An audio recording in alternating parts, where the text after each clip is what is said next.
Whether you're picking and grinning or just grinning, grab a drink, pull up a seat. It's time for Roots Music Rambler. Turn it up.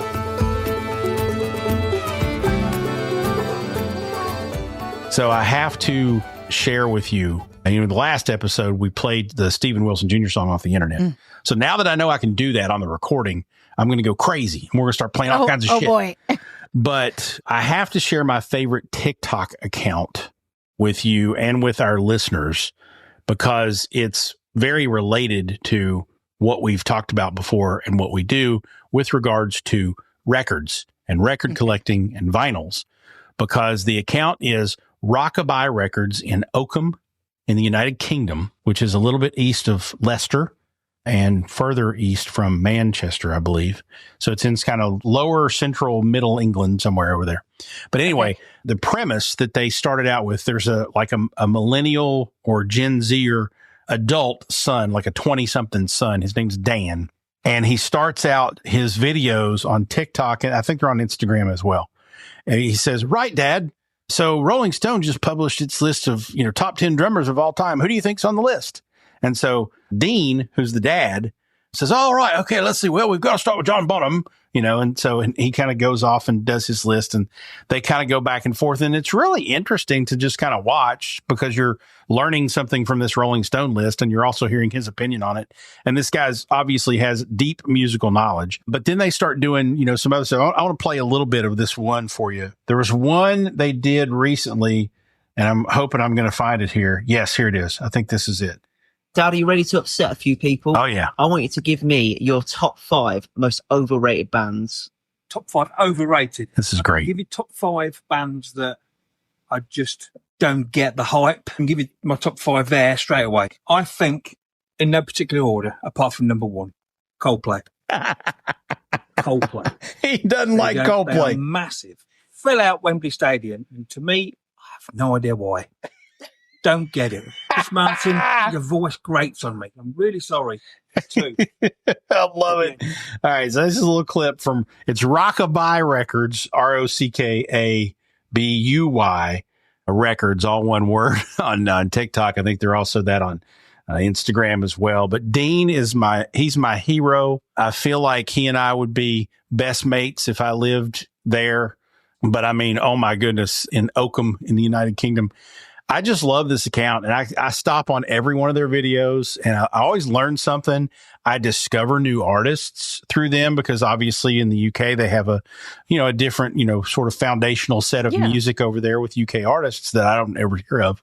And so Rockabye Records is my favorite TikTok account. So much so, you know how I am with these. I have a seed of an idea and then it, kind of spins out of control into something nuts. So now I'm thinking, okay, for vacation next summer, I'm going to go to Rockabye. I'm going to go to Oakham. I'm going to go to Oakham in the UK, and I'm going to meet Dean and Dan and the rest of the group at Rockabye. And I'm going to buy a bunch of records, of course, and maybe interview them for the podcast. So that's the seed of this idea that I have, which I don't know if that'll happen, but because that's a big leap. But yeah, I love these guys. Why not? I just think they're fantastic. So I just wanted to share that with you. There you go. Well, thanks. Yeah, you're welcome. If I spent any time on TikTok, maybe I'd follow them. Preserve your sanity and don't. So, okay. Yeah, okay. I enjoy TikTok, but I know I shouldn't. I know that it's probably eating away at all of our collective brains, and we shouldn't be on TikTok, but we are, and that's how it is. Welcome to Roots Music Rambler. She's Frank. He's Falls. And we're rambling on through the stories behind the music we love. And today on the show, okay, I'm going to try not to squeal, okay? I am so excited that we are talking with one of my favorites, Margo Cilker. I've been a fan of Margo's for a couple of years now. I've seen her a few times. First time I actually saw her live, I knew who she was. So it's not like I just discovered her upon seeing her, but there was a lot of talk about her in my nerd Facebook music group that I've mentioned before. I'm going where there's no depression. Some of the members had posted about Margo Cilker. And so I knew her name and I'd heard some of, or not some, but maybe a couple of her songs. And I'm like, oh, I like it. So then Drive By Truckers go on tour, and who's opening? Margo Cilker.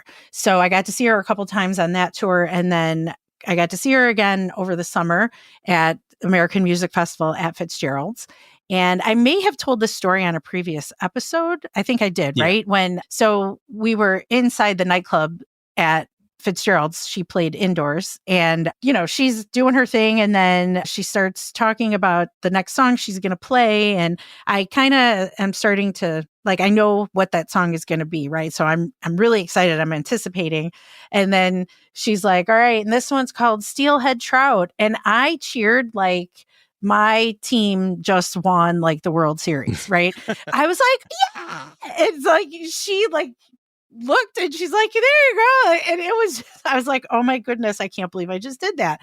But yes, I am a big fan of Margo's. I'm a big fan of the song Steelhead Trout. We'll talk a lot more about that coming up. But after she played, we were outside roaming around the grounds and I saw Margo with a couple of her band members and I just went up to her. I'm like, hey, I'm the one that squealed like a weirdo when you started Steelhead Trout. She's like, oh my goodness.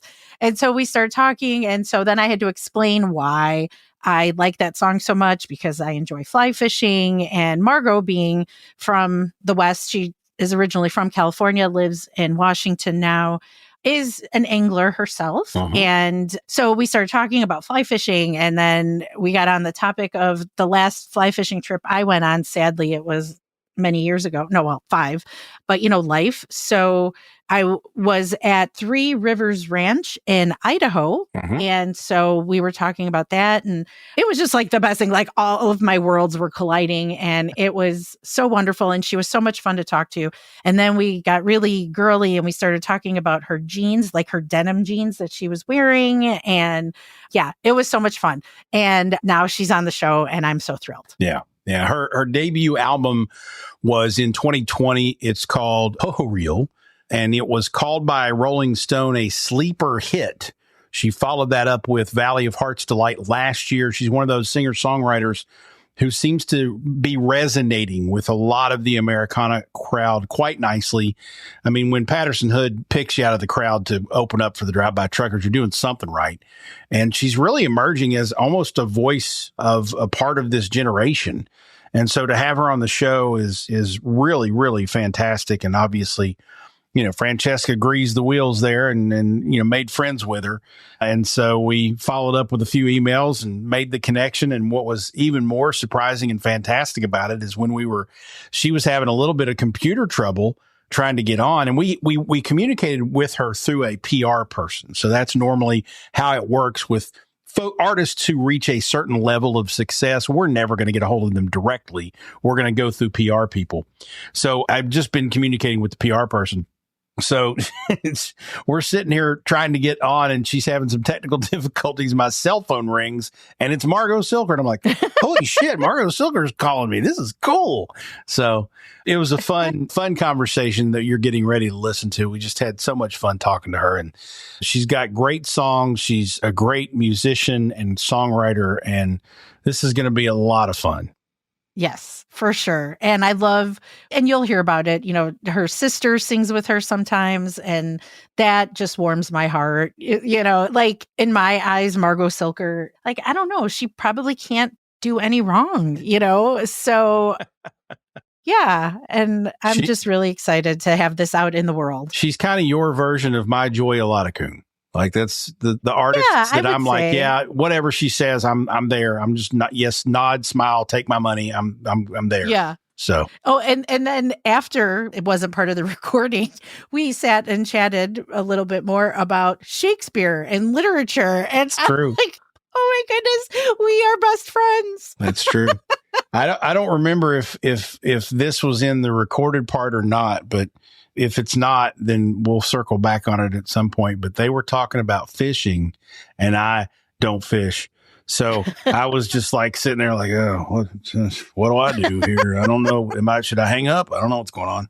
But yeah, I said the only time, and this is true. This is a true story. So hopefully I'm not duplicating this story. But the only 4 or 5 times in my life that I've been fishing, I've caught a bunch of fish.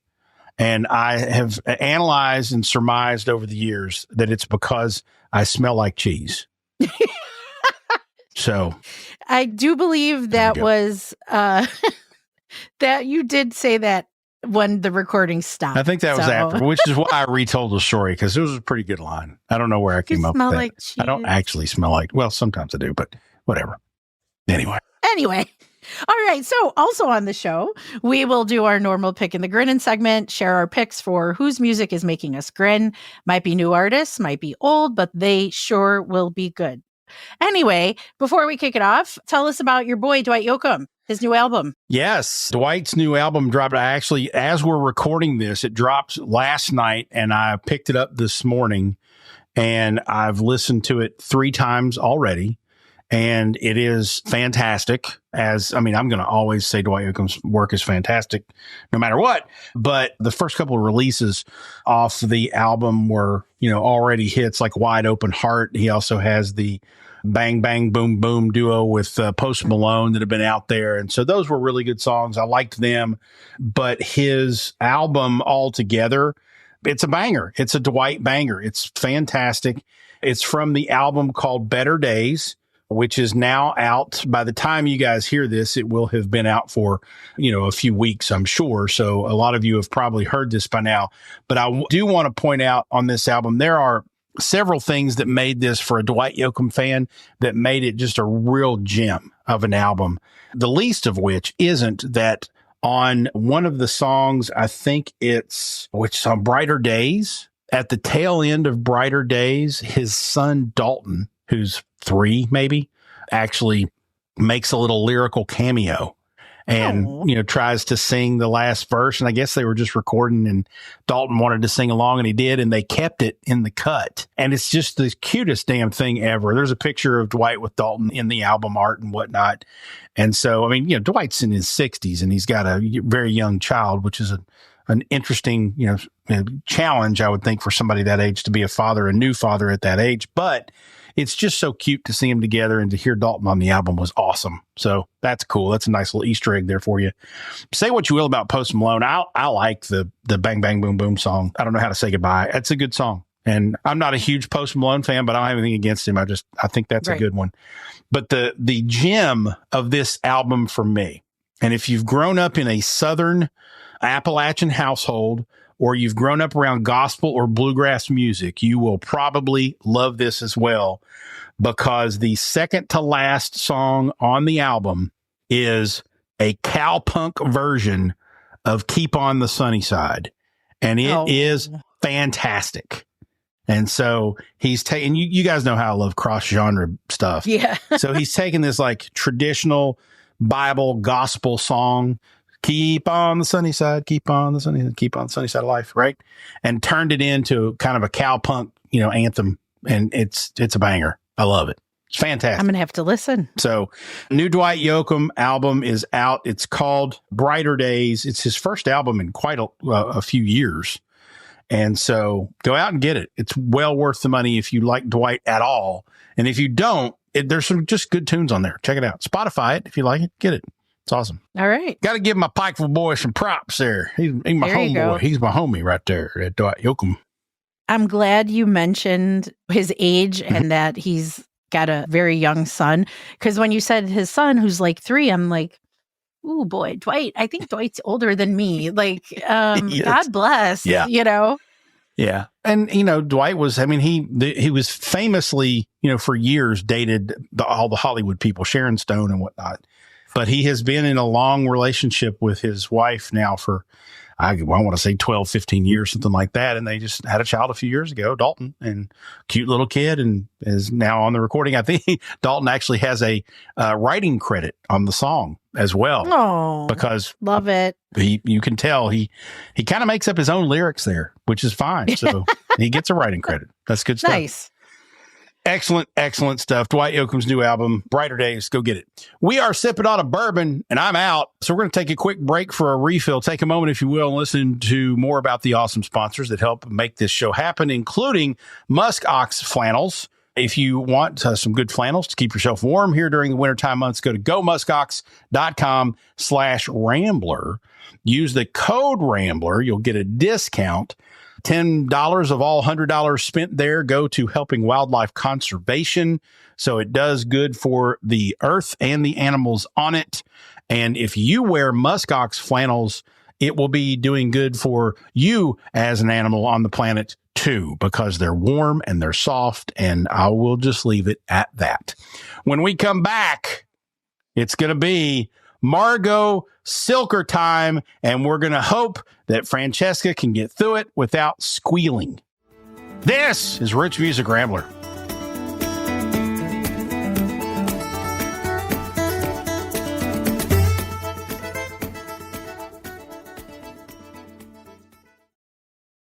Hey, gang, I was not a flannel guy until I found muskox flannels. Now, I don't want to wear anything else. Well, I mean, pants, but you know what I mean. Anyway, so muskox is a premium flannel shirt that comes in various colors and styles, but also all season or heavy. So they have different weights and thicknesses. They even have sizes that fit big boys like me.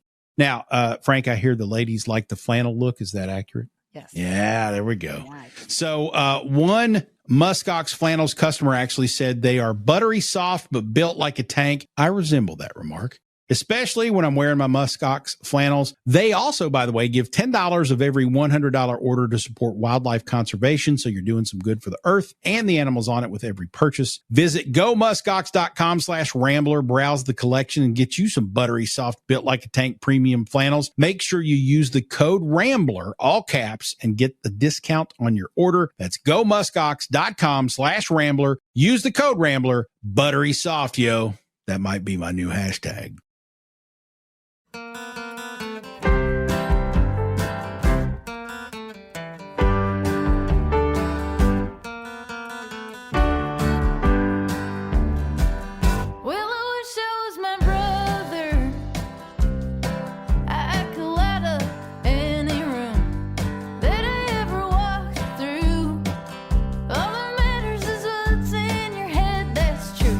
Wish I was my brother. I'd know what it means to have everything. And I wish I was a tax man. I could go from door to door, incriminating all the unlucky and the poor. I wish I was a tax man. I'd know what it means to take everything.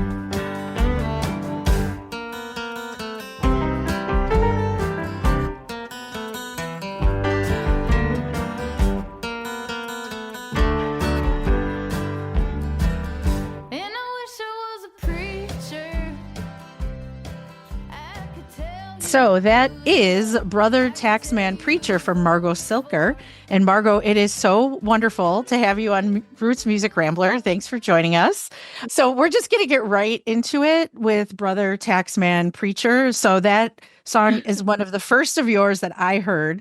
And I remember thinking, yes, girl. Now, can you tell us about the inspiration for that song? Yeah, well, I was living at home, I think, or I had kind of been traveling and moved back home. And I'm one of 5 kids, so I grew up in a big family. I've got 2 brothers and I have 2 sisters. And yeah, that was just definitely like, I don't know. I was thinking about my brother. He's kind of the golden boy, And Oh, really? Yeah, I think I might know something about that. I love my brother, but yeah, I think, and I think maybe that's why I connected with that song so much, because of the same reason. My brother is younger than me by 6 years, but to the maybe casual observer, it looks like, and even to me as the insider, things went pretty easily for him. So yeah, there's a lot to be said for sibling rivalry, right? But I'm not. That was true with my sisters and my brother. But yeah, I'm glad you like that tune. What's the age difference between you and your siblings? Because I'm 11 years older than my brother and sister who are twins, and that's a whole different ball of wax. Whoa, yeah, you're just out on your lonesome. You're telling me. Here's how I explain it to people. For the first 11 years of my life, I was the only grandchild on my mom's side. Oh my gosh. And and because of my uncle's marriage and my brother and sister, within 5 years, I was one of 8. Oh my gosh. And what that meant is at some point in time, it was like, didn't we have like a teenager who lived here? Who's the bigger kid around? Like a guy, yeah. Nobody knew. Neighbor's kid. Yeah. Oh my gosh. Neighbor's kid. Well, what's the age separation on the 5 in your family? We're spaced. We are like, there's 5 of us in a span of 8 years, so it's pretty close. That's not bad. Oh. That's not bad. Yeah, it's pretty close. In fact, my younger sister and I, we're like really close, and she's actually on that recording. Sarah is her name. And she tours with my band from time to time. And Sarah and I were 3 years apart in school, but we're really only like 2.5 years apart. It's just that she was born in September. I was born in March, so like in school years, it was 3 years. But then recently we were like, we're closer than we thought. Just 2.5, it's kind of feels more like 2 years. So it's kind of this funny, like adult onset breakthrough about our age difference, And that's funny how that happens, like in adult years. My sister is just about 4 years younger than me. And, we used to like fist fight when we were younger. Now it's totally different dynamic. But how special that must be, though, to have your sister join you and record with you. My sister, she's always had a beautiful voice, and I tried to encourage her to do something with it. And like, I would try to sing with her, and it didn't go very well. So the couple times that we did make it work, it was very, heartwarming. So I can't imagine being in your position and getting to tour with your sister, record with her. That's got to be so special. It is really special. And my other like siblings love coming out to my shows, and it always makes me so happy when they're there, because it really feels so constructive. Like, this is part of why I do this, is to like, it's the perfect audience for my music, is like people who know the like deep references and like know, more of my backstory than like your average listener. Sure. It's great to share that with my sister. And, it's fun because my parents are like, they feel like my dad always loves to tell people like, oh yeah, like when they were kids, they'd be like singing together instead of doing their homework. And I'd hear them upstairs in the house, but I wouldn't go tell them to shut up and do their homework because it sounded so sweet. He loves to like, I know he loves. And so it really is sweet though. Cause like as messy as life unfolds and everything, all this chaos, they're like, well, there's this beautiful thing that we created. They love to take credit for. That's cool. Really sweet. That's very nice. Cool. Yeah. So the song Brother Taxman Preacher, that one's off your first album. Now you're going to have to help us with the name. I know I looked it up a long time ago, how to pronounce it correctly, but can you say it for us? Yeah. Pohorylle. Pohorylle. Okay. I wasn't Pohorylle. too far off. See, I'm from Eastern Kentucky. So my initial reaction was, Pohorylle. Pohorylle. It's like a crocodile. Exactly. I like it. Okay. Wasn't too far off. So Pohorylle, did I say that right? All right. So when it was released, it was met with high praise. Was that a pandemic album? That album, it was so funny, the timing of it, because we tracked it in November of 2019. It was all mixed and mastered in March of 2020. And we're going to March 4th with this record and shop it to labels. And it was all ready to go. And then obviously pandemic. So it did come together. Like a lot of the album prep happened during the pandemic. Gosh, it's so funny to reflect on that year. Yeah. I don't know. You can take my word for but I really, honestly, it's a blur, and I don't really remember the release of that album that much. Okay. But I didn't put it out until, the next fall of 2021. And then the next spring I recorded the one I just put out last fall. So it was a pretty quick turnaround there. And so I liked that the first record wasn't really directly artistically tainted by the pandemic, like the rollout and everything was totally during COVID, but like the songs themselves were like my pre-COVID time. And then the next one was written mostly written in the year 2020 when I was at home. Okay. Very nice.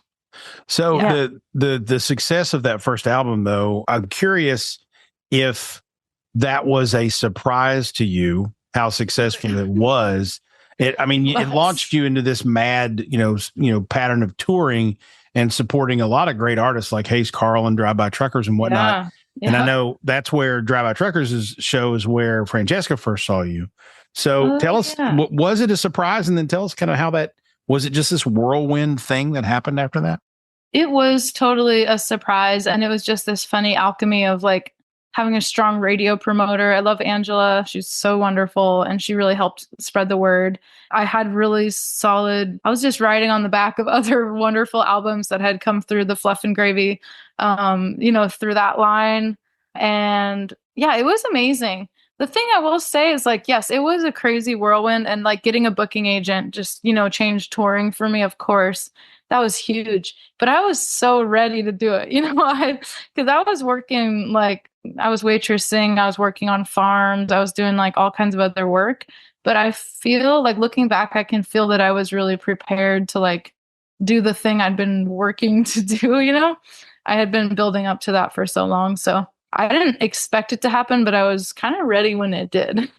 Nice. So. Was that the feeling then, or did you get the feeling at that time then like, okay, this is real, right? Like, I think I made it. Yeah. I mean, just being able to live off of music as your main hustle and not have to, like, having more work than you can say yes to is like, it's a wild, that was crazy to go from like, just emailing all day long, trying to get gigs, just any old backwater place, hey, I'm a songwriter, it's just like putting yourself out there in that way is so draining. And, I learned a lot booking my own stuff, but it's like, that's the number one time drain and like energy drain is like getting rejected.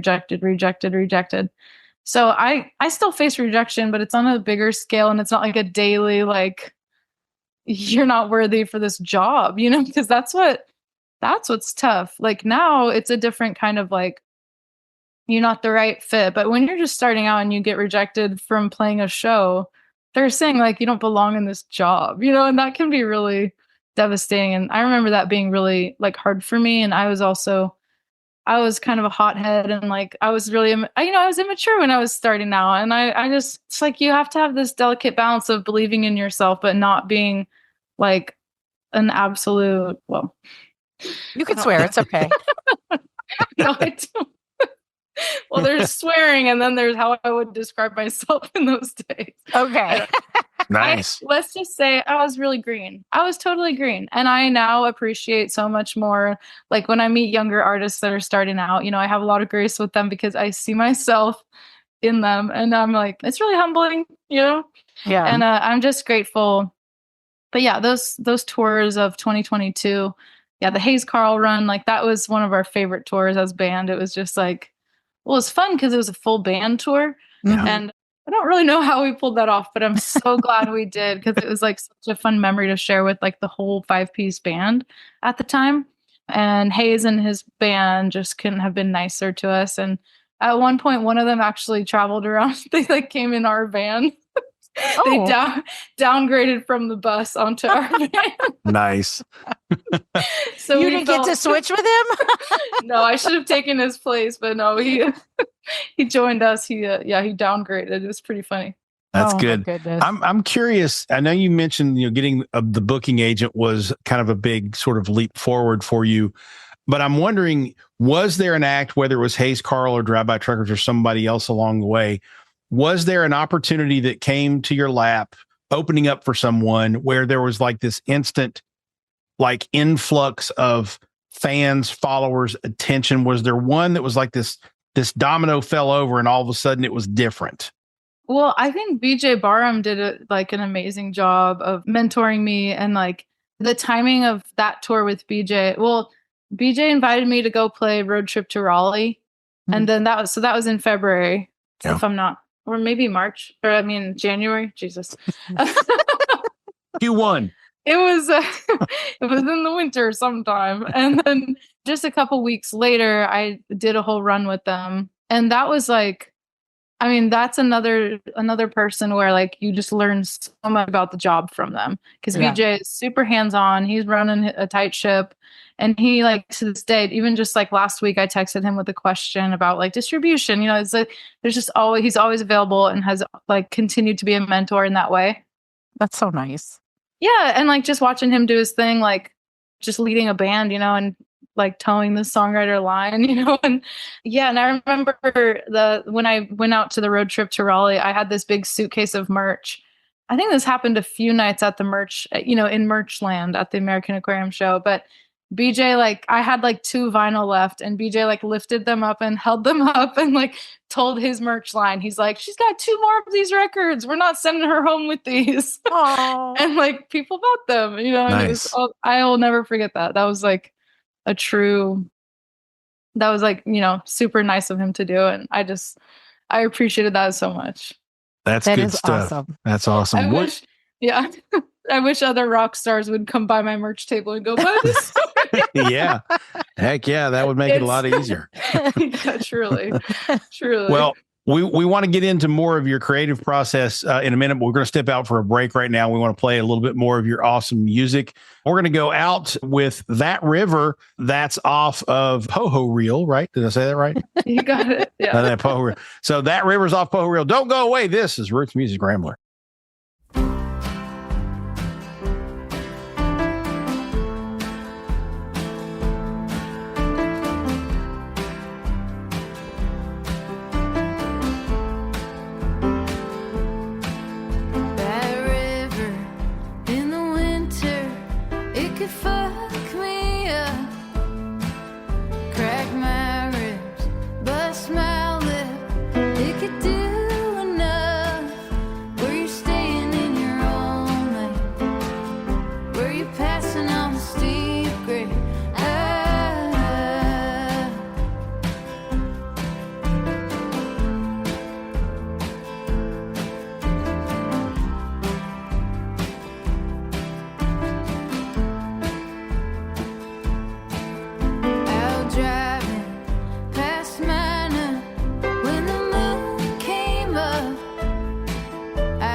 Come to me. Focus Features invites you to succumb to the darkness. Nosferatu. From director Robert Eggers comes a masterpiece of horror. He is coming. This creature is a force more powerful than evil. It is death itself. Nosferatu. Rated R. Under 17nm without parent. Only in theaters Christmas Day. Special engagements in Dolby and IMAX.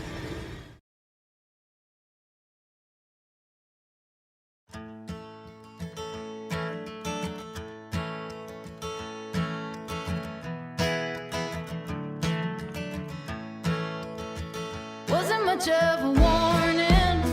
He disappeared one morning. Put his mattress up on the back of a pickup truck. And I've been working. My shoulders were hurting. I was learning how to turn my muscles into something. Will you think of me? Will you think of me?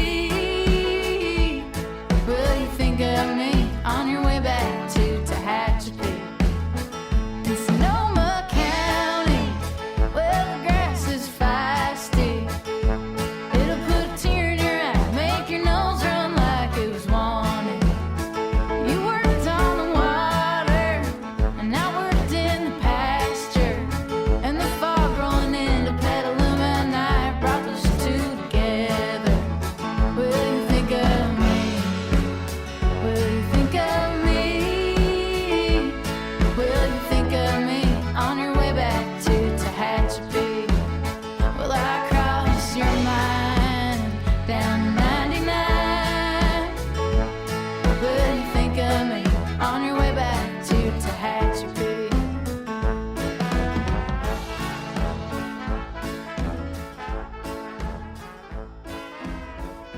That is Tehachapi, probably one of my favorite songs. I think it's also one of Frank's favorite songs from our guest, Margo Cilker. So, Margo, what and where is Tehachapi, and what inspired you to write that song? What is it, Tehachapi? Yeah, so Tehachapi is a little town in California, and I learned about the town from the song Willin', and the Little Feat song goes, I've been from Tucson to Tucumcari, Tehachapi to Tonopah. Nice. And I remember when I dropped out of college, I was studying at Clemson in South Carolina, and I had studied abroad like my junior year of college, and then I had gone back to Clemson to try to finish my degree. And I was like, I couldn't see my career. I didn't have any room to play gigs. Really, I couldn't really grow my musical career. So I just decided to drive back to California and like start from scratch, do what I'd need to do, and I remember like the song Willin' was like my anthem on this epic road trip across the country. So that song always stuck with me. And I went through Tehachapi because it was like in the song, you just do the thing because it's in the song, right? right. No, that's kind of how I spent my 20s, just like, living the songs. Nice. Yeah. That is the same sort of thought that prompted me to start Roots Music Rambler for the first time back in 2019, pre-pandemic. So it was just to like follow the song, like you said, and at that point too, I was really getting into the whole Americana scene, and I'd been a fan for a really long time, but I had a platform, I had a travel blog, and I was traveling a lot. Yeah. And then discovering music along the way, and then following certain artists and listening to their songs and just becoming really captivated by the lyrics and the places that they mentioned or the places that they were from. Yeah. That became my interest then. So then I was doing the songs, right? Like a couple of years ago, I dragged my kids and my mom down to Alabama, and we went to Muscle Shoals, and, yes. I went to Mobile Street because Jason Isbell mentioned it in a song, and love it. So that was the whole spirit of Roots Music Rambler for me from the beginning. So when I first heard Tehachapi, I was like, okay, well, I mean, it's a good song. Like, it sounds great. The story is really good. But I like really felt, even though I've never been there, I really felt like, okay, I get an idea. Like, I have a sense of place now, and it was the lines that really hooked me, where you worked on the water, I worked in the pasture, and the fog rolling into Petaluma at night brought those two together. And like, I remember, like, I get the chills now just talking about it, but I remember hearing that for the first time and going, I see that. Like, I can really envision that, and so, yeah. That obviously is a testament to your great songwriting, but is that sort of what you were going for with Tehachapi, or just telling a story? Well, it's funny. I just played a show in Petaluma on this last run that I had. And I remember like feeling the air, and it was just like, oh, yep, that's it. The Petaluma air, it does have like a total feeling to it. I don't know. I just appreciate like vivid imagery. So I'm always trying to achieve that with my songs, is like, creating imagery to draw the listener in. But it's not like that song. That was just like a wild thing that came to me. And I don't know. You just get lucky with a song like that. It's not, I mean, I was in like I truly believe like physical labor it's like the best tool for my songwriting. But, I get lazy too. And I don't want to break my back. And now that I don't have to, it's like, well, it's becomes tricky. But I'm glad you liked that line. I don't know. I think I was pining, I was sort of, sure. I was pining for someone, and that's, sometimes you end up writing something kind of romantic. Very romantic. I mean, like in that sense, but also romantic, and, like just thinking about, like, it got me thinking about a place like, okay, now I should probably go visit, right? Like, I need to make a trip out there. Yeah. And that, that's kind of my vision, when I hear those lyrics. So I love the song. I certainly love the lyrics, but I really like the song because of the sort of musical influences and touches that kind of pop in there. Because when I was listening to it, and I realized this is probably more, and you correct me if I'm wrong, I mean, you wrote the damn song. It's probably more of the California sound influencing the vibe that's in that music. But I could hear like this Zydeco sounds and some ragtime in there. And it just, when you bring in other musical eras and genres into a song to color it, like I get real excited about those types of sounds. So tell me how those all came together in that song for you. So there's kind of that like Waylon groove on the drums that happens. I had started playing the song like that live before I had met my producer, Sarah. And then Sarah, like, she just really took it and ran with it. And she like got the horns player to track like sousaphone, the sousaphone bass part. And it was just like, I mean, and like the way that she like hits the toms too, like, it's just like, I mean, we were just dying when like, cause it was overdubbed, Yeah. We had just the basic track, and then she got the horn player to overdub everything. And that's Kelly Pratt. He's wonderful. And like, I mean, we just cracked up because she sent it to me and she was like, she's like, this is kind of out there, but you're going to love it. And I did, I was like, it's just such a, I mean, honestly, like people recognize that song and people sit through my concert, and then I tend to close with Tehachapi, or it'll be like, it'll be in the last 3 songs of the set, and these people are sitting there all night and then they're on their feet dancing to Tehachapi. And I'm like, bless your hearts, you sat through this whole freaking concert and all you wanted was to hear Tehachapi. But it is like, for what it's worth, like the song gets you tapping your toes, or like, I don't know, sure. the groove of it really does like, yeah. So it's fun because people do like dancing to that song. And I'm always like, I'll take the win with that, Oh yeah, that's a great one, and I'm glad that people when they see you live have that kind of reaction to it. So Frank alluded to the fact that she started the blog and then original podcast for this because she was fascinated and interested with how the sense of place and where we are or where we were, where we grew up, and what kind of impact that had on the songs that we write, we listen to, we like. Tell us a little bit more about your roots. You mentioned about your siblings and your family, but tell us where you grew up and what about the sense of that place maybe finds its way into your writing. Yeah, well, I grew up in what's called Silicon Valley. I was born in Santa Clara, grew up in Sunnyvale and Los Altos. So it's like the South Bay area. It's kind of the peninsula right at the bottom of the bay. And so it's a really densely populated area, but then the coastal mountains are right there. And on the other side, you have like the Santa Cruz area and Monterey Bay across the way. Kind of an intense sprawl, just like the most pristine suburbia. Well, maybe, I mean, I've seen, I guess I've seen suburbs all around the country at this point, it's pretty boring, safe place to grow up, but that area has such a legacy of, I think of like John Fogerty, and like, and the Grateful Dead, there's like bandmates who grew up right in that area when, it was less populated and stuff before their time. It's kind of a funny connection, My mom is like, she grew up in a small town in Northern California, and my dad's family has been in California for, I think I'm the 5th generation, I think. His family has been there a long time, and I'm sure he's seen a lot of change, in his. I bet. Yeah. Yeah.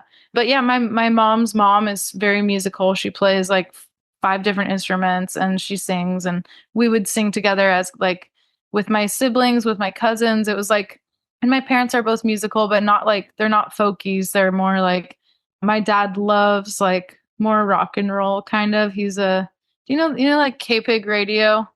Are you familiar with K-Pig? Yeah. Yep. He's like, it's like, I don't know, he's more like a roots rock kind of guy. He calls it driving music. Oh, that's good. That's like his, yeah, it's always been a little bit of a melting pot. It's not like the tradition is just country music there by any means. And it's not just rock and roll. It's not just punk, even though there were such strong and amazing scenes of all those genres in that area. Yeah, the jazz scene in San Francisco and Oakland, like there's so many different pockets. So I don't know, it's kind of like an amalgamation, but while I was there, I was learning, just picking different things up. And like Joan Baez was a big early influence for sure. And she dabbled in all kinds of music too, and singing in Spanish and just doing all kinds of different things. So very nice.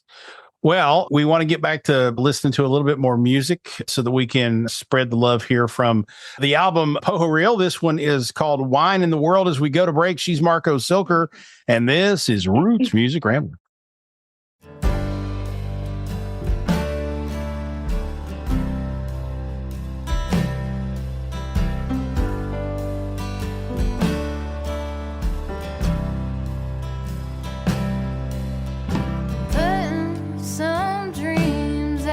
To pasture, I'm sending some dreams up the hill. Some dreams I'm gonna soak down in water, so they'll be easy come the spring.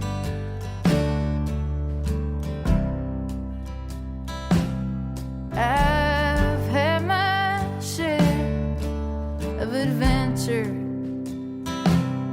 and I've been no stranger to fun.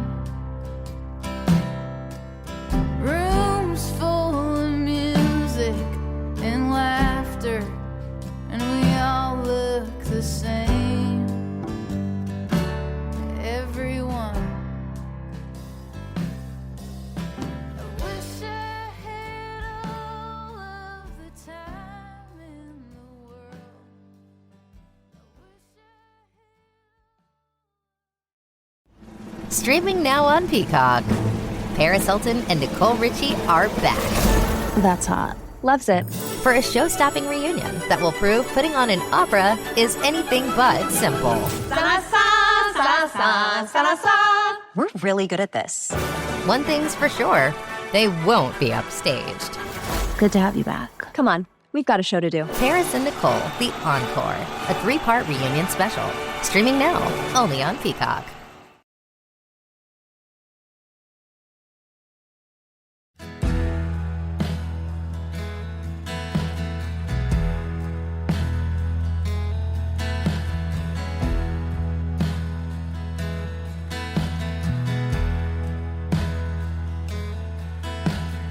I get up at 8 a.m., press the coffee down again. I still leave half just in case, and I pour it out the next day. Kitchen table, my own home. Sometimes a woman's dream is to be alone. Night falls, I'm grateful.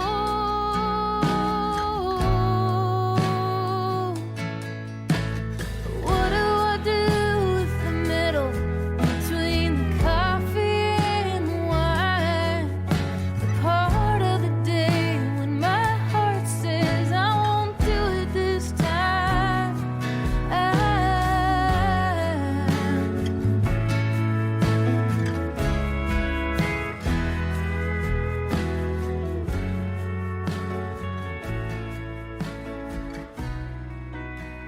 All right, so we are back with Margo Cilker, and we just heard With the Middle. That's a song off of Margo's latest album, Valley of Heart's Delight. And Margo, this is another song that really hit me, right? As a woman and as a mother, sometimes we just want to be alone. And, so yeah, that is another one of my favorites. And so we should probably talk about Valley of Heart's Delight. You mentioned it earlier. So that was released in fall of 2023, correct? Yeah. And also got plenty of accolades. And I know that you wrote a lot of those songs while you were living in Oregon along the Snake River. So how did that place, the town that you were in and the Snake, how did that inform your songwriting? Yeah, I was in a small town. Enterprise, Oregon is the name of it. There's 1,800 people there. I mean, it's really off the beaten track. And it's not off an interstate. You have to really, the town itself is 64 miles away from a stoplight. So you leave the town of La Grande, and that's the last stoplight you see for 60 miles before you get to our. Wow. Yeah, there's no stoplights in the whole county. So that sort of sets the scene a little bit. And there I was, a songwriter, and I was working random jobs, babysitting, waitressing, just lots of jobs. I would just, when I wasn't working, I'd just sit there with my guitar, and that's how I wrote With the Middle. I mean, I was listening to a lot of Leanne Womack and like Diamond Rio. I was kind of revisiting like that kind of the 90s country stuff. But yeah, I think that line, I mean, it just came out. Sometimes a woman's dream is to be alone. I'm sure that's true for everyone. But, sometimes like using a tool like that to say, instead of like, maybe I wanted to say that, but I want it to be sort of watered down. You want to generalize a little more and just say, Sure. Instead of like, my dream is to be alone, you just say, sometimes a woman's dream, you kind of hint, right. You can use tools like that in songwriting to sort of deflect a little bit, right? Like, sure. Instead of being too direct. Some people really, that song has really meant a lot to them. And yeah, I think it's a familiar feeling if you have ever felt stuck trying to see the light at the end of the tunnel in between your coffee and wine, Right. I would change the lyrics a little bit though, like coffee and beer, right? I'm a beer snob. So, but Nice. It's your song. We'll keep the wine lyric in there. You have my permission to change it to beer when you're sharing Frankie's version. Love it. Well, thank you. And then speaking of the Snake River, we have to talk about steelhead trout, right? Because that is like, in fact, last year, Jason and I did like our 5 favorite songs of 2023, like leading up to New Year's. And nice. Steelhead trout was one of my 5 favorites of the year. Awesome. I mean, it's just a great song. Your version of it is, it's another toe tapper. When I saw you last at Fitzgerald's American Music Festival, you introduced the song and I was like, whoa! I actually cheered because I'm weird like that. And because it, has something to do with fishing. And we talked about fly fishing. So what was your thought when you decided to cover steelhead trout? Is it because of your time on the Snake River? Okay, the reason I like that song so much, other than the fact that I just think it really is well written and like is really fun. I love that it's written from the perspective of a dam worker, because it's like you're just leading with this like blue collar good old boy working on a dam, and you're not writing. It's not written from some like woo woo like conservation. Like in the West, there's nothing worse than environmentalists. It's just just takes all the fun out of everything. It's at once like telling the story of someone who has like a very ordinary job working on a dam, but it's also this song that celebrates this thing that's wild and free. And that's like, it's like the wild Mustang, spirit of the American West. I think it's worth celebrating things that are wild and free. And that's like, because at best, that's how we would feel, right? Is wild and free. Sure. Whether that's like a wild horse or a steelhead trout or like the Rogue River, it's kind of worth pausing to celebrate things that are doing what they're born to do, right? But it's not a preachy song. It's just only death can stop the steelhead. I don't know. And like, it just makes me feel all pumped up. I just love it. And it's bigger than whatever garbage society we have put together. Right. Like, fair. I don't know. Fair. Very fair. Very fair. I like a song that celebrates like the natural perfection, and then there's this obstruction in the way of that natural perfection. Nice. And so that is sort of controversial, right? I mean, I'm assuming you're speaking of the dam. Yes. Yeah. Okay. And just human intervention in the Northwest. Like the fish are so so my husband is part like Chinook. He's an affiliated member of the Chinook tribe.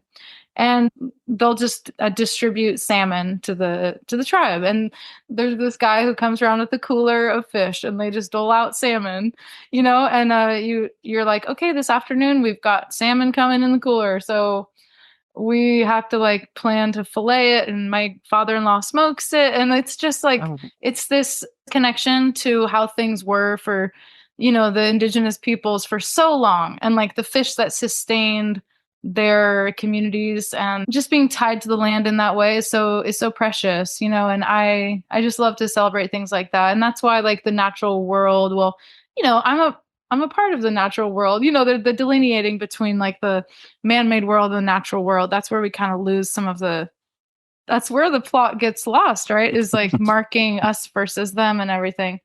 But I just love to sing about that because that's what's real to me. That is the real everyday world around me. At least like maybe where I live, I feel it more, Sure. But I just don't want to. I like to keep a wide perspective on life in the West because it's real to us. It's all yeah. You said that it's a part of your life and part of where you're from, and I think the appeal to me, aside from the fly fishing aspect, is here I am in Chicago where we don't have a whole lot of wild and free, sure. We've got trout, giant and king salmon in Lake Michigan, but nothing like the Snake River, the Rogue River. Like, there's nothing like that here. And for that reason too, I appreciate the West. I didn't grow up out there. I've only visited on many, many occasions, but I would like to think I know what it might feel like to be connected to that land and that area and those waters. Yeah. And that's just me nerding out. I love that. Yeah, of course. And that's no, I think, it's worth like protecting beautiful things and celebrating them too, and to a fun toe tapping song. I mean, can't ask for anything more. Exactly. I know. And it's a rollicking tune. And I love just getting everybody, we've kind of played it. We've killed the steelhead trout. We have caught and released the steelhead trout. But it's still on the right night with the right, the right thing in the air or whatever. That song is like, it's a totally fun song to play. Sometimes it's just cool when it really clicks and we just really unwind and jam. Nice. Well, speaking of unwinding and jamming, what's next for Margo Cilker? Can we expect some new music, new tour? What's 2025 got in store for us? I am working on all of the above. Yeah. I mean, I'm just, my summer touring is coming together for next year. I'm taking a lot of time off this winter and spring. And I've been just hanging out in my community here in Goldendale. And it's been really fun to step back and look at like, okay, what am I doing in music? Where do I want to fit into it? Where can I go from here? There's so many ways to go and so many doors to open. And I've been trying to zoom out. I'm reading a book about Shakespeare.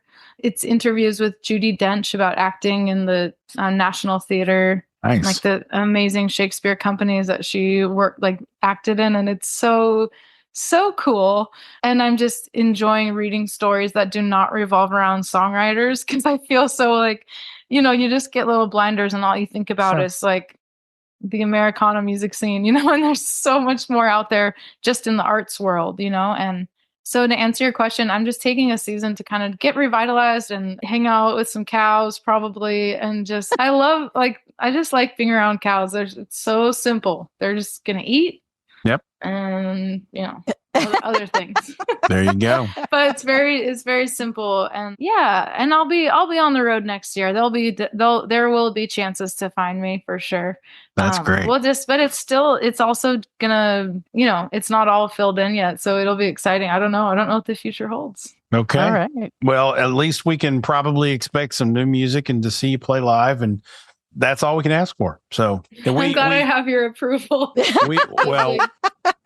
You don't need my approval to do anything, but I'm just glad I get to be here on this planet at the same time you're creating this awesome stuff. So, oh, well, even if I'm, I hope that you'll show up if I'm acting in a Shakespeare play. Let's go. Heck yeah. Hell, especially if it's 12th night. That's my favorite. Oh, nice. I know 12th night. I read that last year and I actually need to revisit 12th night because there's some great lines in there. In fact, there's one I wrote down and it's, oh, time, this is too hard a knot for me to untie or something. I don't know. Yeah. It's really good. I love the just absolute despair of the actors. And there's always so much, woe is I. Before we get this conversation far too above my head for me to hang in there, I definitely thank you so much, Margo, for taking the time to hang with us here on Roots Music Rambler. We big fans of your music, big fans of you, and it's really kind of a thrill to have you here. So thanks for the time and hanging out with us. Well, thank you so much for having me. And yeah, it's nice to meet you. And Frank, good to see your face again. Yeah, you too. Yeah, and I'll be here doing my thing. And my husband Forrest is working on new music too, so that's also exciting. Oh, nice, sweet. Yeah. So there'll be lots more to come in 2025. We will make sure that there are appropriate links to him and you and all the other stuff in the show notes. And it seems only right after the conversation of the last few minutes that we end our time with Margo Cilker and go out with none other than Steelhead Trout. So let's go out with Steelhead Trout. Stick around. The Pick of the Grinning segment is coming up next. Margo, thank you so much. This is Roots Music Rambler. Out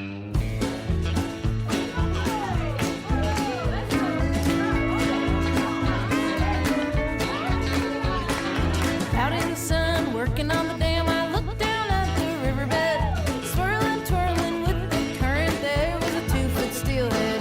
Rainbow shining through the muddy water that smells just like a cold mill. It jumped just a little and it made a ripple that drifted to the Pacific. Steelhead trout, pushed upstream, spawning in the spring.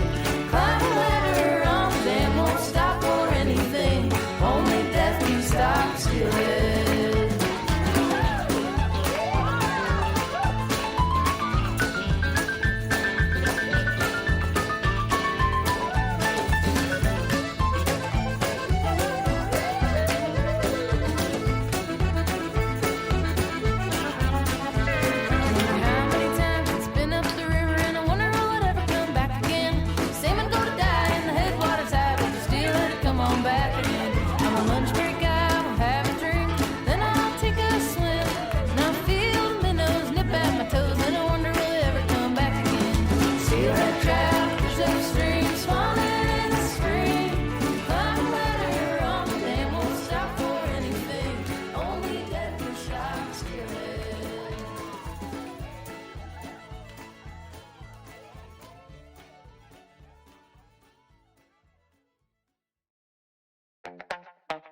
This episode is brought to you by Skinny Pop Popcorn. Perfectly popped, endlessly delicious. Oh, so light and crunchy. Skinny Pop Original Popcorn is the snack you've been searching for.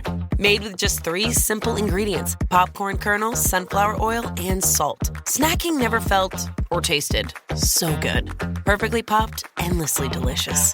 Give yourself permission to snack and pick up Skinny Pop Original Popcorn today.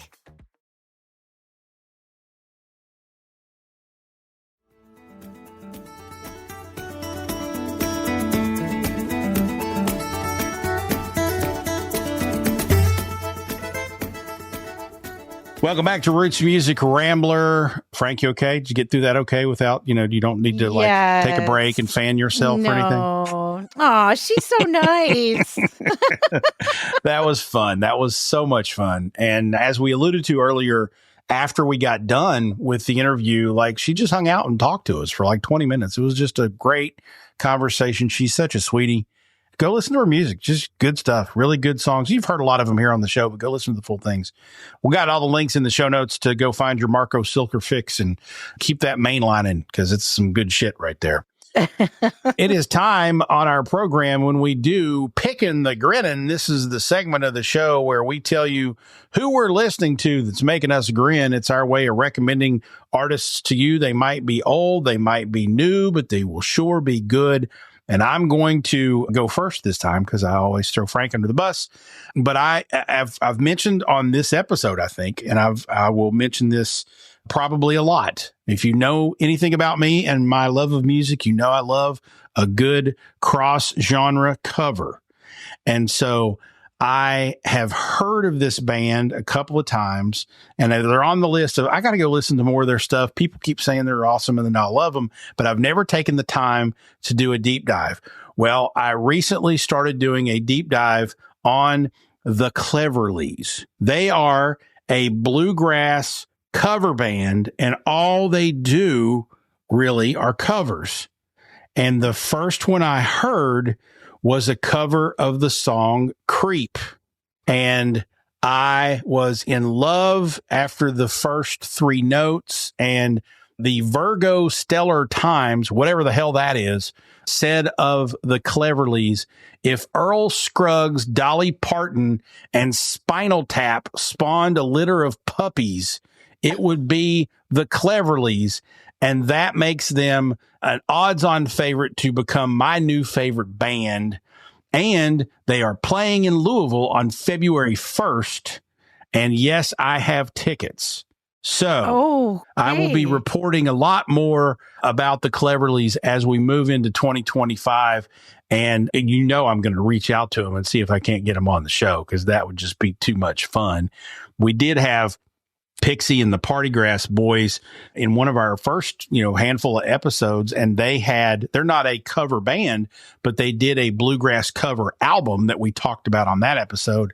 And I love those guys. And so I'm already a couple of albums into the Cleverleys, and they are goofy and fun and, oh my God, talented musicians. That's what does it for me. A cover is a cover. But if it's a cover in a different genre and they do something really creative with the music, that's where I'm hooked. So if you've ever heard the Gin and Juice, the cover of the Snoop Dogg song by the Gourds, I don't know that there's a better mandolin player on the planet than that guy. I don't even know his name, but oh my God, that song, jamming to that beat on the mandolin, it just sounds fantastic. So when you do a cover and you put your own musical talent and touch on it, I'm lining up. I'll just take my money. I'll come buy it. I'll watch it. I'll see it. I'll tell everybody about it. So the Cleverleys are my pick and the grinning. I hope if you like those types of cover things, you'll go check them out, because I think they're fucking awesome. Nice. All right. Frank, what you got? Well, my pick and the grinning this week is a band that I first discovered when I was in Dublin, Ireland, the first time I went out there for Tradfest. So this was 2019. I feel like I've been talking a lot about Tradfest lately, but maybe because it's that time of year. The Tradfest takes place in January. So it was at this time in 2018 and 2019 that I was making arrangements to go out to Dublin in January for the festival. So my first year, 2019, and part of what I love about Tradfest, at least the times that I went, is the venues. It's not just one venue and there's bands all day long. There are several venues throughout Dublin, like churches, okay? The castles, that's where the shows take place. So I went to St. Michan's Church in Dublin, and it dates back to 1095, the year 1095. Wow. Originally, it was a Norse chapel. So you can imagine just how old this building is. St. Michan's itself is very interesting. Not only does it date back to almost more than 1,000 years ago, right? Did I do the math correct? Yep. But Handel, am I saying that right? That's where he first played or composed Messiah. Oh, wow. On the organ there. So it's a very significant spot. Okay. And then Old Church, very old, lots of wood. You can think about the acoustics. Mm-hmm. So this band, I went to see the Lost Brothers, and the band that opened for them, I had never heard of before. And I was just very lucky to catch them because I fell in love, and they are called Corner Boy. They're from Ireland, County Wicklow, I believe. Okay. And just I had no idea what to expect, right? I'd never heard of this band before. And they just started singing and playing, and very trad, lots of banjo. And oh my God, Mick, the lead singer, his voice just gave me the chills. And then they came off the stage and stood in the middle of the church. Mm-hmm. The ceiling is higher there, and they acoustically sang the song True North. Mm-hmm. And I caught most of it with my iPhone, and I still have the recording. And every once in a while, I'll just go back and listen to it because it was so stunning. And the last album they released was in 2022. And just November 1st, they released a new single. I got to remember the name of the song. It is the new called single is Long May You Stay. Yeah. There we go. I didn't want to get it wrong. So they just came out with a new single. So I haven't seen them since 2019. They did play the Irish Festival in Kansas City earlier this year. You know, I keep up with them and they don't really tour here in the US. They play a lot around Ireland.